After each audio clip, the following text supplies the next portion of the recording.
Hi, I'm Lauren O'Connell.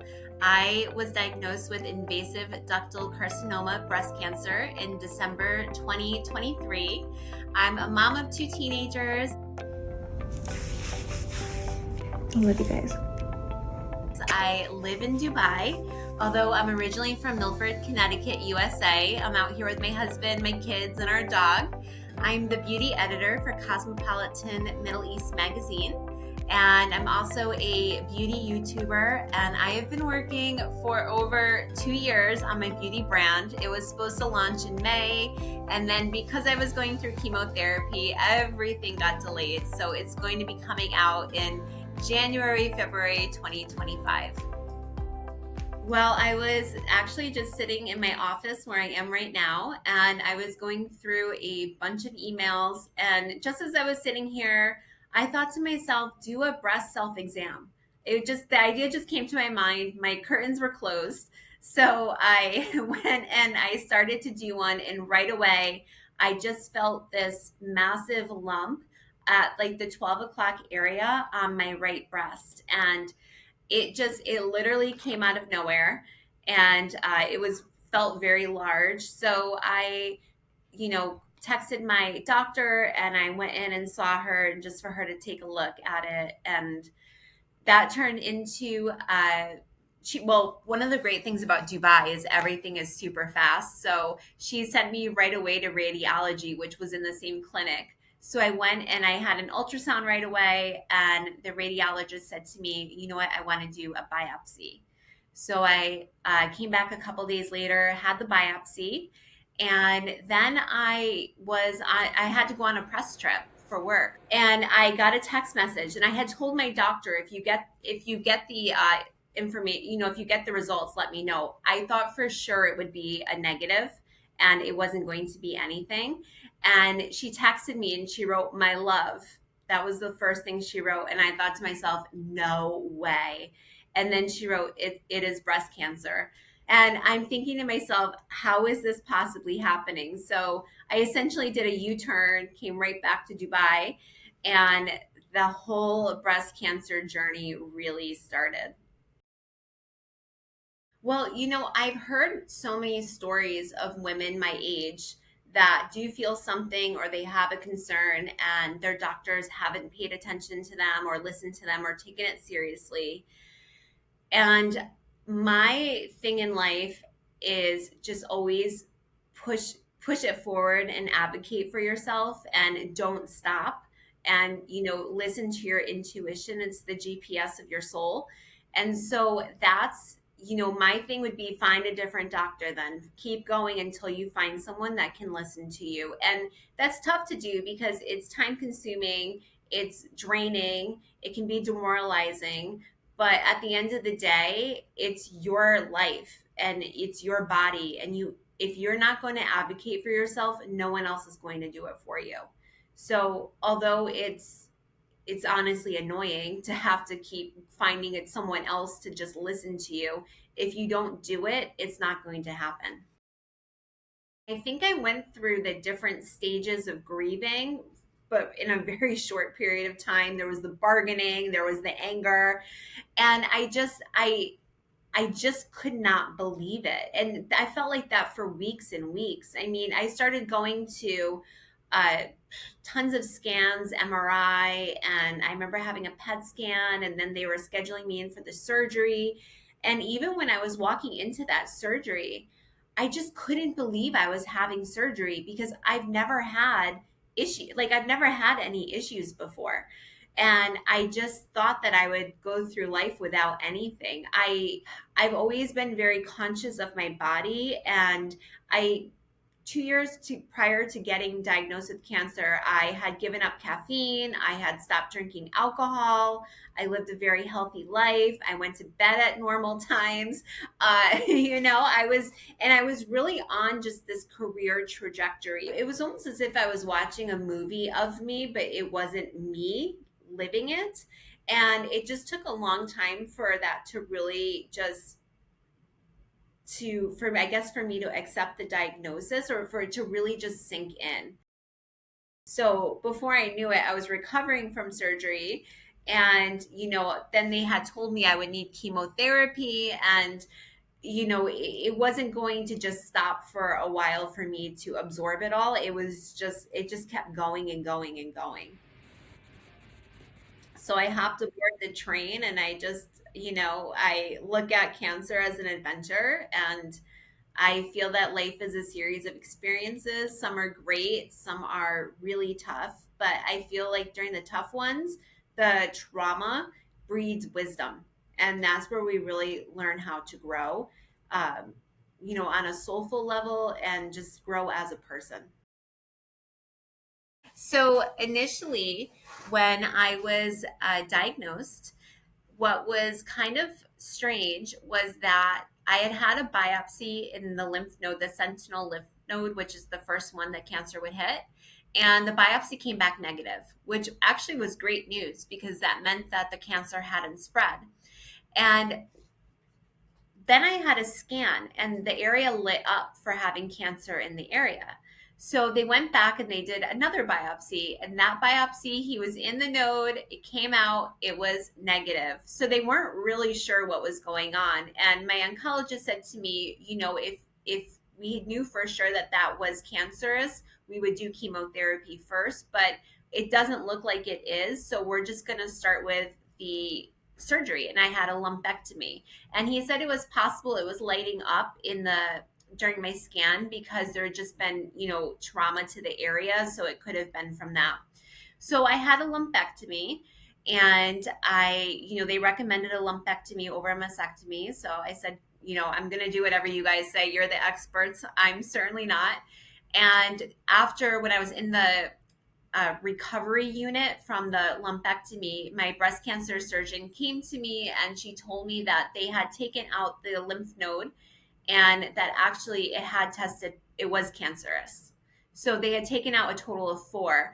So I was laying there and I was all drugged up, and I knew that meant that I would need chemotherapy. And I was devastated because I really didn't want to lose my hair and also go through chemotherapy. But I mean, the thing is, I'm the beauty editor for Cosmo, and I go to lots of events in Dubai. I'm very, social, and uh, my whole career is based on beauty. So I just couldn't imagine not having my hair, and then also having to have all these crazy medications going into my body. The one thing is, I feel that my natural mindset is such a positive one, and I knew it wasn't going to be a forever thing. I knew I could get through it. And I also realized that breast cancer was creating this incredible space in my life that I did not have beforehand, because I was like a hamster just running on a wheel, constantly doing things outside of the house, or working, constantly writing. I was so busy. So I began this incredible journey of introspection. And I started to just really look at my life and think about the people I had in my life. Did I really like everyone that was there? The things I was doing, was I running around too much? Did I have strong boundaries? Where were my boundaries not strong?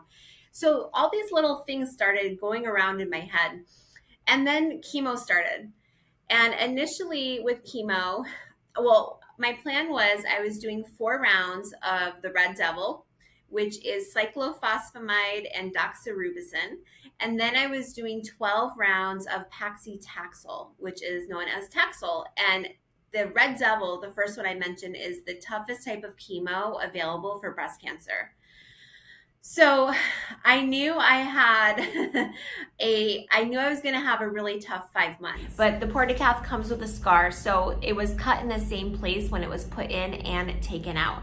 So this is what it looks like. And what happens is, when you have the chemotherapy, it's administered through this little sort of, I don't know what this material actually is, this little silicone circle, and it goes directly into your bloodstream.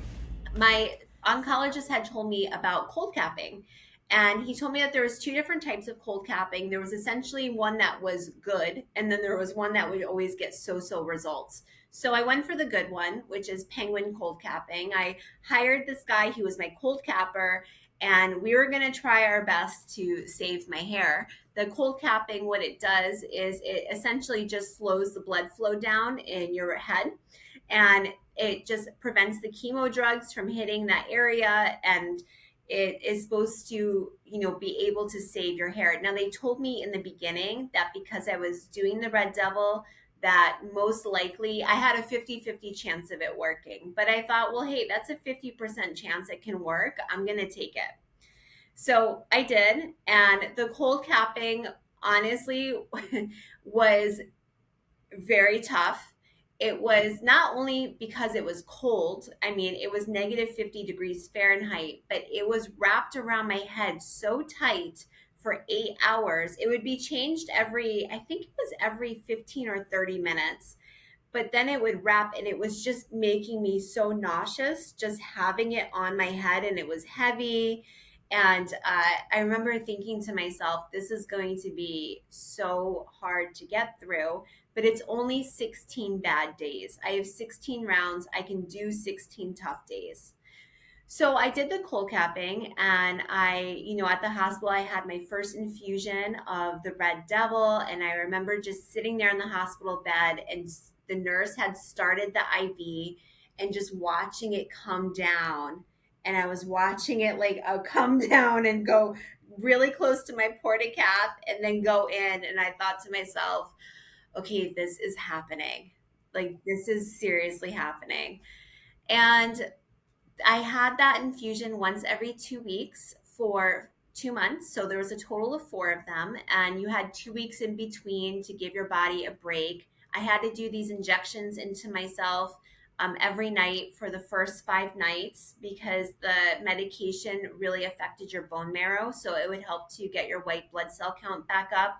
Took tons of medications, and honestly, it was the toughest 2 months of my life. It was really, really hard. At one point, I was just crying, and I said to my husband, I'm not going to be able to get through this. And he's like, you can do it. You can do it.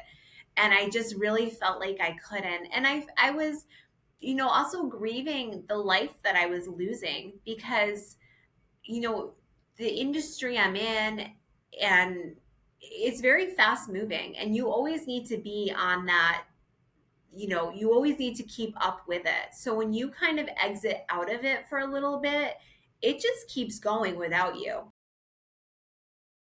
And also, the cold capping didn't work for me, as you can tell. So on week 3 of the first set of chemo I was going through, my hair just started falling out in clumps. And I realized the cold capping wasn't working.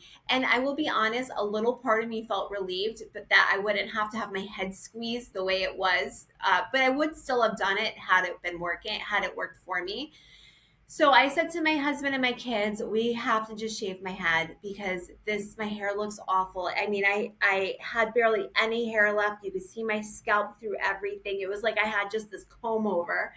So my kids and my husband shaved the rest of my hair for me.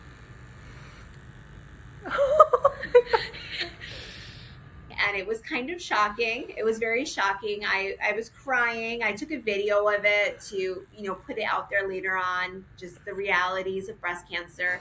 But then I wrote down on a piece of loose leaf paper everything that I wanted to leave behind with the old me, because I knew I was going through this incredible transformation.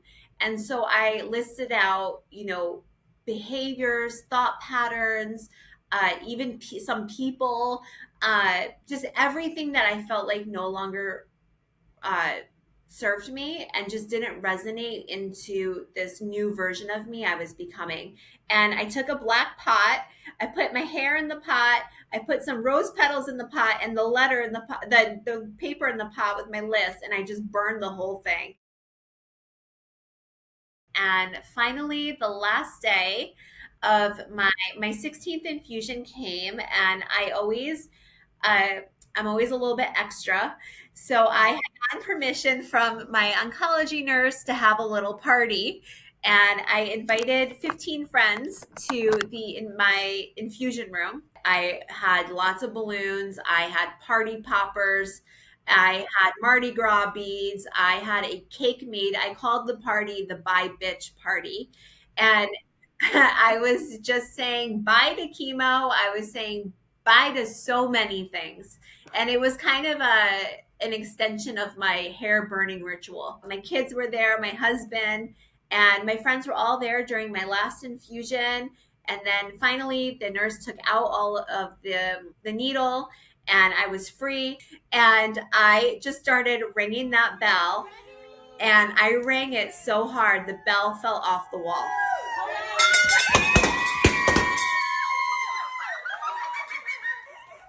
And my oncology nurse was there with us. I mean, the nurses told me they had never seen anything like it. Even the cold capping guy was there. He was doing someone else's head. And my husband said to him, does everyone do this? And he said, no, only your wife. And my husband was like, okay, that makes sense.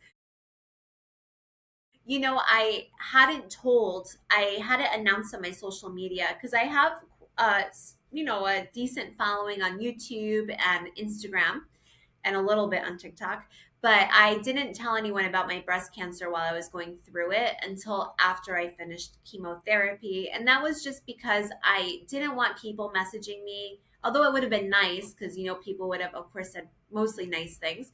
But I just felt like I had so many questions and not enough answers. And I didn't want people asking me questions. And I felt like it would be too overwhelming. So I kept it private. And then afterwards, I broke the news on Cosmo, and I wrote the best piece I've ever written in my entire life about my breast cancer journey and why I decided to keep it a secret. And, just everything about what I went through. And then, I started to come out with YouTube videos and with Instagram and TikTok content. So since then, been going through radiation. Today marks my last day of radiation, totaling 25 rounds over the past 5 weeks. And luckily, radiation has been a breeze for me. I haven't had any burning on my skin or any skin discoloration, nothing. I think that's because I have my skincare routine on lock. I've had it like this my entire life, and I think my skin is just so moisturized that somehow it was able to just handle the radiation. I had a lot of time for reflection when I was in chemo. And I actually also started therapy, which I know everybody says this, but I wish I had started it 10 years ago. It has been a wonderful tool of self discovery.